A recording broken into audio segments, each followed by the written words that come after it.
അപ്പോൾ നമ്മുടെ സംസ്ഥാനത്തും SIRന് അതായത് സ്പെഷ്യൽ ഇൻറ്റൻസീവ് റിവിഷന് തുടക്കം കുറിച്ചിരിക്കുകയാണ്. തീവ്ര വോട്ടർ പട്ടിക പരിഷ്കരണ യജ്ഞത്തിനാണ് തുടക്കം കുറിച്ചിട്ടുള്ളത്. അതായത് നമുക്കിനി സമ്മതിദാന അവകാശം വിനിയോഗിക്കണമെങ്കിൽ ഒന്നുകൂടി ഇതെല്ലാം തന്നെ വേരിഫിക്കേഷൻ ചെയ്യേണ്ടതായിട്ടുണ്ട്. എല്ലാവരും ഇത് ചെയ്യേണ്ടതായിട്ടുണ്ട്. അപ്പോൾ ഇതിനുവേണ്ടി നടപടിക്രമങ്ങളുടെ ഭാഗമായിട്ട് ബൂത്ത് ലെവൽ ഓഫീസർമാർ BLOമാർ നമ്മളുടെ വീടുകളിലേക്ക് എത്തി തുടങ്ങിയിരിക്കുകയാണ്. സംസ്ഥാന വ്യാപകമായിട്ടാണ് ഇത് നടക്കുന്നത്. അതായത് 9ഓളം സംസ്ഥാനങ്ങളിൽ 3 കേന്ദ്രഭരണ പ്രദേശങ്ങളിൽ അങ്ങനെ 12-ന് മുകളിൽ പ്രദേശങ്ങളിൽ ഈ സമയത്ത് തന്നെ SIR നടപ്പിലാക്കി കഴിഞ്ഞു. ഇതിൻ്റെ ഭാഗമായിട്ട് പരിശീലനം ലഭിച്ചിട്ടുള്ള BLOമാർ നമ്മളുടെ വീടുകളിൽ എത്തിച്ചേരും.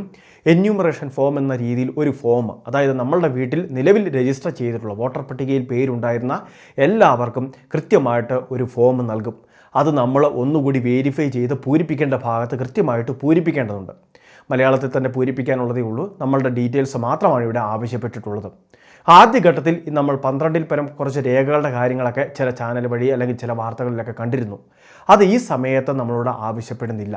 ഈ സമയത്ത് ഇതൊരു വെരിഫിക്കേഷൻ മാത്രമാണ്. അത് മാത്രമല്ല, 2002 ഏറ്റവും അവസാനമായിട്ട് ഇത്തരത്തിൽ ഈ തീവ്ര പരിഷ്കരണ യജ്ഞം നടന്ന ഒരു വർഷമാണ് 2002. അപ്പോൾ ആ വർഷത്തെ വോട്ടർ പട്ടികയുടെ ലിസ്റ്റ് എടുത്ത് നോക്കിയാൽ നമ്മളുടെ പൂർവികരാരെങ്കിലും, അതായത് നമ്മളുടെ ബന്ധുക്കളോ അല്ലെങ്കിൽ ബന്ധുക്കളുടെ ബന്ധുക്കളോ അവരുടെ പേരൊക്കെ ആ ലിസ്റ്റിലുണ്ട് എങ്കിൽ ഈ പറയുന്ന 12ഓളം രേഖകൾ നമ്മൾ സമർപ്പിക്കേണ്ട ആവശ്യം പോലും വരുന്നില്ല. ഭൂരിഭാഗം ആളുകളുടെയും ബന്ധുമിത്രാദികൾ ഇത്തരത്തിൽ മുൻപുള്ള വോട്ടർ പട്ടികയിലുണ്ട് എന്നും അതുകൊണ്ട് തന്നെ പലരും അല്ലെങ്കിൽ ഭൂരിഭാഗം ആളുകളും ഇത്തരത്തിൽ വീണ്ടും രേഖകൾ ഹാജരാക്കേണ്ടി വരില്ല എന്ന് ഇലക്ഷൻ കമ്മീഷൻ ഇപ്പോൾ തന്നെ അറിയിച്ചിട്ടുണ്ട്. അതുകൊണ്ട് തന്നെ നമ്മളുടെ വീടുകളിൽ BLOമാർ എത്തിച്ചേരുമ്പോൾ ഈ എന്യൂമറേഷൻ ഫോം ഫില്ല് ചെയ്ത് നൽകുക. അതോടൊപ്പം തന്നെ അവരുടെ പക്കൽ നിന്നും ഇത് ഫില്ല് ചെയ്ത ശേഷം ലഭിക്കുന്ന സ്ലിപ്പ് അത് വാങ്ങി സൂക്ഷിക്കുകയും വേണം. ഇനി അതോടൊപ്പം തന്നെ 2002-ലെ വോട്ടേഴ്സ് ലിസ്റ്റിൽ നമ്മളുടെ ബന്ധുക്കൾക്ക് അല്ലെങ്കിൽ നമ്മളുടെ മാതാപിതാക്കൾക്ക് പേരുണ്ടോ എന്ന് കൃത്യമായിട്ടൊന്ന് പരിശോധിച്ച് സ്ഥിരീകരിക്കുക. അപ്പോൾ ഇതിൻ്റെ ഭാഗമായിട്ട് 2002-ലെ വോട്ടേഴ്സ് ലിസ്റ്റിൽ നമ്മളുടെ ബന്ധുക്കൾക്ക് പേരുണ്ടോ എന്ന് പരിശോധിക്കുന്നതിന് വേണ്ടിയുള്ള ഒരു ലിങ്ക് ഈ വീഡിയോയുടെ കമൻറ്റ് ബോക്സിൽ കൊടുത്തേക്കാം. അല്ലെങ്കിൽ നമ്മുടെ ഗൂഗിൾ ക്രോമിൽ ceo.kerala.gov.in നിന്ന് സെർച്ച് ചെയ്താൽ മതി. അതിനുശേഷം വരുന്ന കൃത്യമായിട്ടുള്ള വെബ്സൈറ്റിൽ നമ്മളുടെ ജില്ല, നമ്മളുടെ നിയോജക മണ്ഡലം കൊടുത്തു കഴിയുമ്പോഴേക്കും നമ്മളുടെ ബന്ധുമിത്രാദികൾ അന്ന് പോളിംഗ് ബൂത്ത് ഏതാണോ തിരഞ്ഞെടുത്തത് ആ പോളിംഗ് ബൂത്ത് എന്ന ഓപ്ഷൻ ക്ലിക്ക് ചെയ്യുക. പിന്നീട് ഒരു PDF ഫയൽ ഡൗൺലോഡ് ആകും.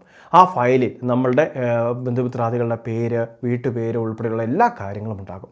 അതൊന്നും നമ്മൾ നോക്കി വെച്ചാൽ മതി. അങ്ങനെ ഉണ്ടെങ്കിൽ നമുക്ക് മറ്റ് രേഖകളൊന്നും തന്നെ ഇതിനു വേണ്ടി പിന്നീട് സമർപ്പിക്കേണ്ടതായിട്ട് വരികയില്ല. അത് തീർച്ചയായിട്ടും നിങ്ങളെല്ലാവരും ഒന്ന് ശ്രദ്ധിക്കുക. അപ്പോൾ ഈ കാര്യങ്ങൾ എല്ലാവരും ഒന്ന് അറിഞ്ഞിരിക്കുക. കാരണം ഈ സമയത്ത് BLOമാർ വരുമ്പോൾ കൃത്യമായിട്ട് ഫോം പൂരിപ്പിച്ച് നൽകുക, സ്ലിപ്പ് കൈപ്പറ്റുക എന്നുള്ള കാര്യങ്ങൾ മാത്രം നമ്മൾ ചെയ്താൽ മതി.